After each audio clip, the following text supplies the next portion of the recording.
इस सवाल में आप देखिए तो देयर आर टू पार्ट्स, ठीक है, दो पार्ट हैं इस सवाल में। कौन से दो पार्ट हैं भाई?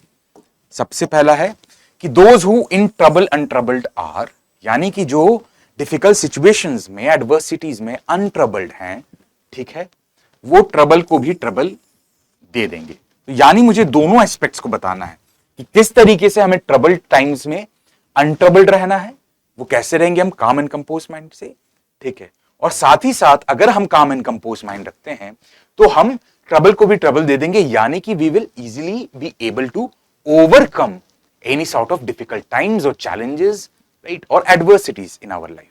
तो हमारे इंट्रोडक्शन ने इन दोनों पहलुओं को एड्रेस किया है।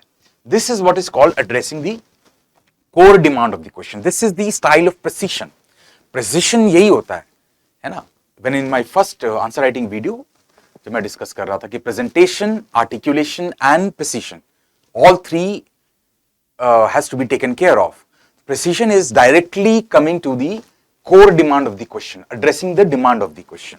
तो यहां पे हमने वही किया। पहले पार्ट में हमने ये बताया कि काम एंड कंपोज माइंड जो है, काम एंड कंपोज माइंड कैसे हेल्प करता है face adversities, and secondly also addressed how it empowers to overcome difficult times. So this is that part, trouble itself.